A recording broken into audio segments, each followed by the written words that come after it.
بسم اللہ والصلاة والسلام علی رسول اللہ محمد وعلی آلہ واصحابہ وازواجہ اجمعین۔ السلام علیکم ورحمۃ اللہ وبرکاتہ۔ آج کی مجلس ان کاموں میں سے دو کاموں کے بارے میں جاننے اور سمجھنے کے لیے ہے جن کاموں کے بارے میں اللہ کے آخری نبی اور رسول کریم محمد صلی اللہ علیہ وعلی آلہ وسلم نے یہ حکم، یہ فیصلہ صادر فرما رکھا ہے کہ جس نے وہ کام کیے، ان میں سے کوئی کام کیا تو وہ کام کرنے والا شخص ہم میں سے نہیں، یعنی امت محمدیہ علی صاحبہ الصلاۃ والسلام میں سے نہیں۔ قیامت والے دن وہ شخص اللہ کے ہاں امت محمدیہ میں شمار نہیں کیا جائے گا۔ اور جس ترتیب سے ہم ان کاموں کا مطالعہ کر رہے ہیں، انہیں جان اور سمجھ رہے ہیں، اس کے مطابق یہ کام 9ویں اور 10ویں نمبر پر آتے ہیں۔ ان میں سے 9واں کام تو یہ ہے کہ تیر اندازی سیکھنے کے بعد اسے ترک کر دینا، اسے بھلا دینا۔ اور 10واں کام ہے اپنی چیز کے علاوہ کسی اور کی چیز کے بارے میں اپنا ہونے کا دعویٰ کرنا۔ تو انشاءاللہ پہلے ہم سمجھتے ہیں، جانتے ہیں 9ویں کام کے بارے میں، جو کہ یہ بتایا میں نے، تیر اندازی سیکھنے کے بعد اسے ترک کر دینا، یعنی تیر اندازی کو ترک کر دینا، چھوڑ دینا یا اسے بھلا دینا۔ عقبہ بن عامر رضی اللہ عنہ سے روایت ہے کہ رسول اللہ صلی اللہ علیہ وعلی آلہ وسلم نے ارشاد فرمایا، من علم الرمی ثم ترکہ فلیس منا او قد عصا۔ جس نے تیر اندازی سیکھی اور پھر تیر چلانا ترک کر دیا، چھوڑ دیا، تو وہ ہم میں سے نہیں۔ یا یہ ارشاد فرمایا رسول اللہ علیہ السلام نے کہ یقیناً اس نے، یعنی جس نے تیر اندازی سیکھنے کے بعد اس کو چھوڑ دیا، اس شخص نے اللہ اور اس کے رسول کی نافرمانی کی۔ یہ حدیث شریف صحیح مسلم میں ہے، کتاب الامارہ، باب نمبر 52۔ اس حدیث شریف کی تشریح اور احکام کچھ یوں ہیں کہ رسول اللہ علیہ السلام کا یہ فرمان مبارک، یہ حدیث شریف ہمیں یہ سمجھاتی ہے کہ ہم مسلمانوں میں سے جس کسی نے جنگی اور دفاعی علوم میں سے کوئی علم سیکھا، خاص طور پر تیر اندازی اور دور سے دشمن پر نیزہ یا بھالا وغیرہ پھینک کر وار کرنا وغیرہ، اور ہر زمانے میں پائے جانے والا کوئی بھی ایسا حربہ، کوئی بھی ایسا ہتھیار، کوئی بھی ایسا طریقہ جو ان طریقوں کے مطابق ہو، جس طرح کے تیر اندازی کی جاتی ہے، جس طرح کے دور سے دشمن پر وار کیا جاتا ہے۔ جیسا کہ ہمارے زمانے میں مختلف قسم کی بندوقیں ہیں، رائفلز، گنز، پسٹلز، راکٹس ہیں، میزلز ہیں، میزائل وغیرہ ہیں۔ تو جو کوئی بھی اس قسم کا کوئی فن سیکھے اور پھر اس کو اللہ کی راہ میں استعمال نہ کرے تو وہ شخص گناہ گار ہے، کیونکہ اس طرح وہ نہ صرف خود کو کمزوری کی طرف مائل کرتا ہے، بلکہ جو علم تمام مسلمانوں کے دفاع اور اللہ کی راہ میں جہاد کے لیے استعمال کیا جاتا ہے، اس علم کو اپنے تک محدود کر کے تمام ہی امت کا نقصان کرتا ہے۔ عین ممکن ہے کہ میری یہ باتیں سننے کے بعد کسی کے دل میں یہ خیال آئے کہ حدیث شریف میں تو بات صرف تیر اندازی کی ہے، لیکن یہ عادل سہیل یہاں دیگر ہتھیاروں اور جنگی اور دفاعی علوم کو اس میں کیوں اور کیسے شامل کر رہا ہے؟ تو اس معاملے کو تھوڑی سی تفصیل کے ساتھ بیان کرتا ہوں انشاءاللہ، تھوڑی سی تفصیل کے ساتھ۔ تو توجہ فرمائیے کہ حدیث شریف میں رسول اللہ علیہ السلام کا یہ فرمان، من علم الرما، اس میں لفظ رما جو ہے، اس کا لفظی معنی ہے پھینکنا، اور الرما کا عام مفہوم ہے تیر اندازی۔ اور اسی عام مفہوم کے مطابق میں نے حدیث شریف کے الفاظ کا ترجمہ کیا اور وہاں پہ تیر اندازی کہا، لیکن اس لفظ الرما کے مفہوم میں نیزہ بازی اور دشمن کو مارنے کے لیے کوئی بھی ہتھیار دشمن کی طرف پھینکنا شامل ہے۔ اپنی بات کو دہراتا ہوں کہ اس لفظ الرما کے مفہوم میں تیر اندازی کے علاوہ، تیر بازی کے علاوہ، تیر پھینکنے کے علاوہ نیزہ بازی اور دشمن کو مارنے کے لیے کوئی بھی ہتھیار دشمن کی طرف پھینکنا شامل ہے۔ اس مفہوم کے پیش نظر یہ کہا گیا کہ رسول اللہ علیہ السلام کا یہ فرمان شریف جو میں نے ابھی آپ کو سنایا، اب دوبارہ سناتا ہوں کہ من علم الرمى ثم تركه فليس منا او قد عصى، جس نے تیر اندازی سیکھی اور پھر تیر چلانا چھوڑ دیا وہ ہم میں سے نہیں، یا یہ ارشاد فرمایا کہ یقیناً اس شخص نے نافرمانی کی، یعنی اللہ اور اس کے رسول علیہ السلام کی نافرمانی کی۔ تو رسول اللہ علیہ السلام کے اس فرمان میں سے لفظ الرما کے اس مفہوم کے پیش نظر میں نے یہ کہا کہ اس حدیث شریف کو صرف تیر اندازی تک محدود نہیں کیا جا سکتا، اس لیے میں نے دیگر ہتھیاروں کا ذکر بھی اس میں شامل کیا۔ لفظ الرما کے اس وسیع مفہوم کو رسول اللہ علیہ السلام نے اللہ تبارک و تعالیٰ کے فرمان کی تفسیر بیان کرتے ہوئے 3 مرتبہ ارشاد فرمایا، یعنی لفظ الرما کا یہ وسیع مفہوم کہ اس کا معنی اور مفہوم یہ صرف تیر اندازی نہیں بلکہ نیزہ بازی اور دشمن کی طرف کوئی بھی ہتھیار پھینک کر دشمن پر وار کرنا، لفظ الرما کا مفہوم یہی ہے جو میں نے ابھی دوبارہ سے آپ سب کے سامنے پیش کیا، اور یہ میں اپنی طرف سے نہیں کہہ رہا ہوں بلکہ یہ مفہوم بھی اللہ کے رسول کریم محمد صلی اللہ علیہ وآلہ وسلم کی حدیث شریف سے ہی لیا گیا ہے۔ وہ حدیث شریف جس میں کہ اللہ کے رسول علیہ السلام اللہ سبحانہ و تعالیٰ کے فرمان کی شرح بیان کرتے ہوئے ہمیں یہ سمجھاتے ہیں کہ الرما، لفظ الرما کا معنی اور مفہوم کیا ہے۔ اللہ کا فرمان تو یہ ہے کہ وَأَعِدُّوا لَهُم مَّا اسْتَطَعْتُم مِّن قُوَّةٍ وَمِن رِّبَاطِ الْخَيْلِ تُرْهِبُونَ بِهِ عَدُوَّ اللَّهِ وَعَدُوَّكُمْ وَآخِرِينَ مِن دُونِهِمْ لَا تَعْلَمُونَهُمُ اللَّهُ يَعْلَمُهُمْ، اور ان کے مقابلے کے لیے تیاری رکھو، یعنی کافروں کے مقابلے کے لیے تیاری رکھو قوت میں سے اور گھوڑوں میں سے، جس کے ذریعے تم لوگ اللہ کے دشمنوں اور تمہارے دشمنوں یعنی کافروں کو خوف زدہ رکھ سکو اور ان کافروں کے علاوہ جو کوئی بھی دوسرے دشمن ہیں ان کو بھی خوف زدہ رکھ سکو۔ یہ سورۃ الانفال کی آیت نمبر 60 ہے۔ اس آیت شریفہ کی تفسیر بیان کرتے ہوئے اللہ کے رسول کریم محمد علیہ السلام نے 3 مرتبہ ارشاد فرمایا وَأَعِدُّوا لَهُم مَّا اسْتَطَعْتُم مِّن قُوَّةٍ أَلَا إِنَّ الْقُوَّةَ الرَّمِيُّ أَلَا إِنَّ الْقُوَّةَ الرَّمِيُّ أَلَا إِنَّ الْقُوَّةَ الرَّمِيُّ، اور جتنی قوت بھی تمہاری استطاعت میں ہو اس میں سے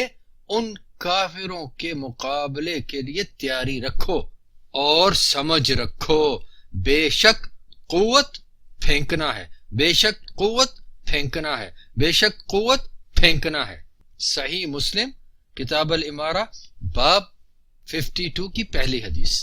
توجہ کیجئے سامعین کرام، رسول اللہ علیہ السلام کے اس فرمان مبارک سے یہ بات بالکل واضح ہو جاتی ہے کہ لفظ الرمیو کا مفہوم صرف تیر اندازی تک محدود نہیں رکھا جا سکتا۔ اگر ایسا ہوتا تو رسول اللہ علیہ السلام لفظ الرمیو کو عام رکھنے کی بجائے خاص طور پر تیر اندازی کا ذکر فرما دیتے اور اپنی عادت مبارکہ کے مطابق بات کو مکمل طور پر واضح فرماتے، جیسا کہ بوقت ضرورت دوسری حدیث میں فرمایا۔ مثلا عقبہ رضی اللہ تعالیٰ عنہ کی ہی روایت ہے کہ رسول اللہ علیہ السلام نے ارشاد فرمایا ان اللہ عز وجل يدخل بالسهم الواحد 3 نفر الجنة سعنيه يحتسبه في صنعته الخير والرامي به ومنبله وأرموا واركبوا وأن ترموا أحب إلي من أن تركبوا ليس من اللهو إلا 3 تأديب الرجل فرسه وملاعبته أهله ورميه بقوسه ونبله ومن ترك الرمي بعدما علمه رغبتاً عنہ فإنہ نعمت ترکہ۔ اس حدیث شریف کا ترجمہ یہ ہوا کہ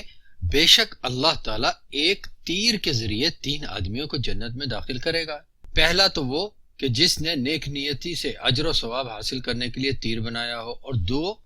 جس نے وہ تیر چلانے والے تک پہنچایا ہو، اللہ کی راہ میں چلانے والے تک پہنچایا ہو، اور تیسرا جس نے وہ تیر چلایا، یعنی اللہ کی راہ میں جہاد کرتے ہوئے تیر چلایا، نہ کہ ہر کوئی تیر چلانے والا حق و ناحق نہیں۔ تیسرا وہ جس نے اللہ کی راہ میں جہاد کرتے ہوئے وہ تیر پھینکا۔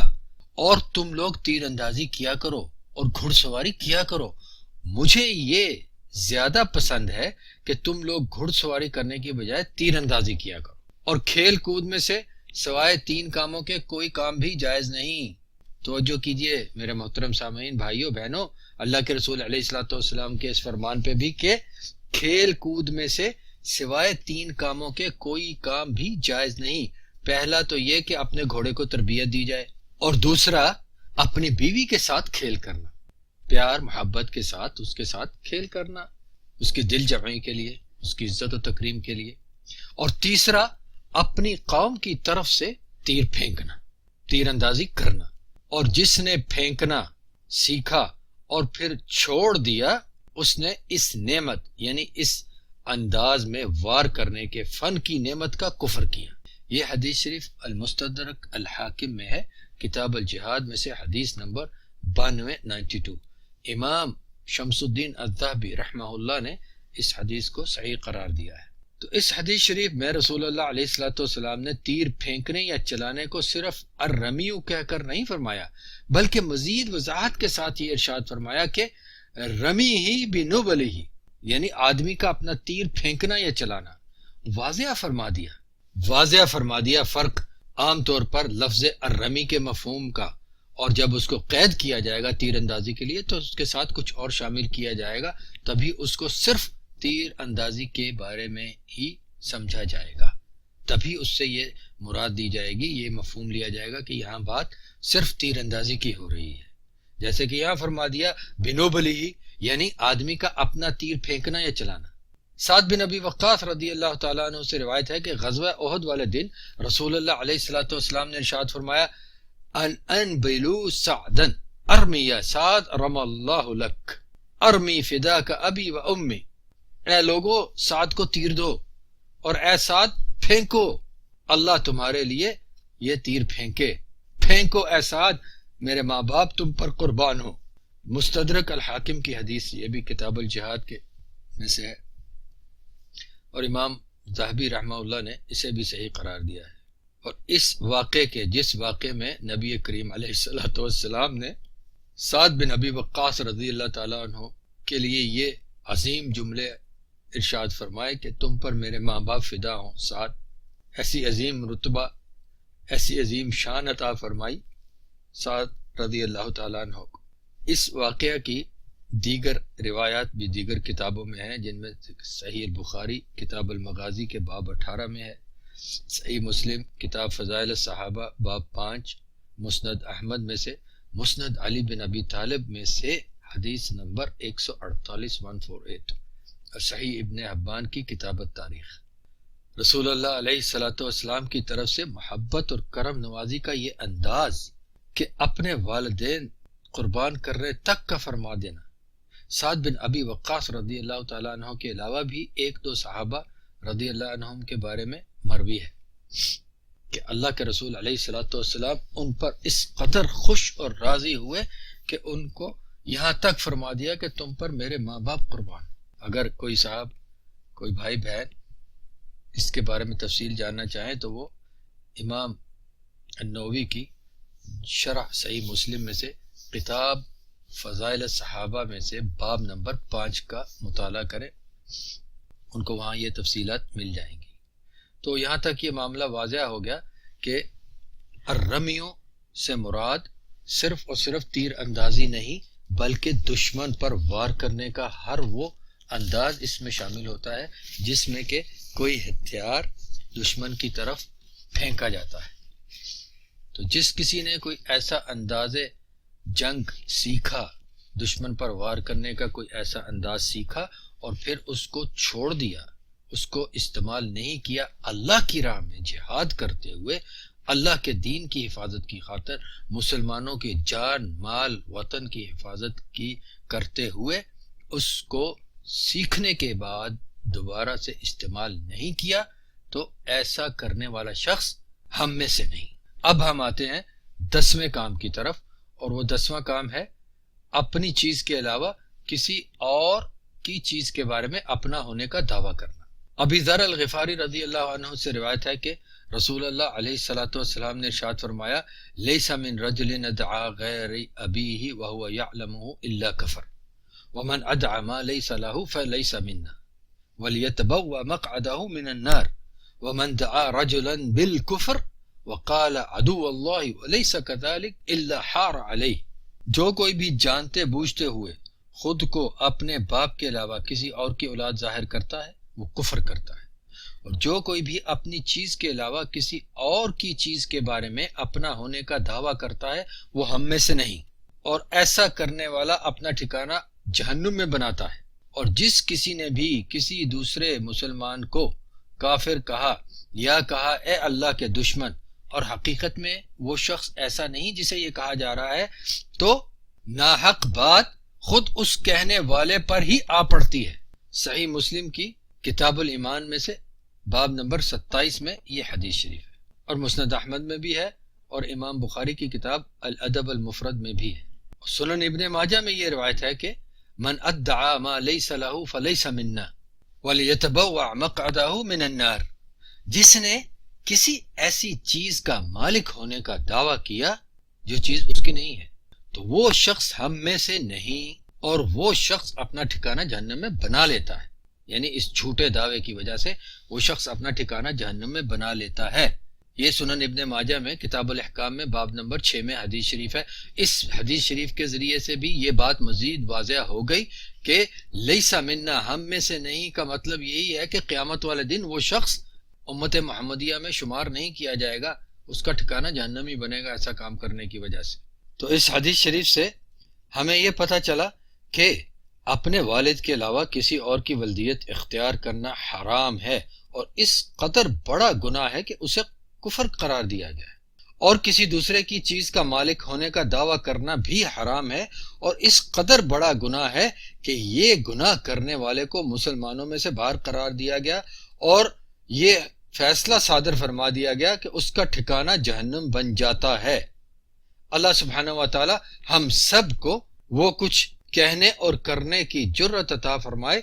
جو کچھ کے اس کی رضا کے عین مطابق ہو، اس کے اور اس کے آخری نبی اور رسول کریم محمد صلی اللہ علیہ وعلی آلہ وسلم کی عین تابع فرمانی کے مطابق ہو۔ والسلام علیکم ورحمۃ اللہ وبرکاتہ۔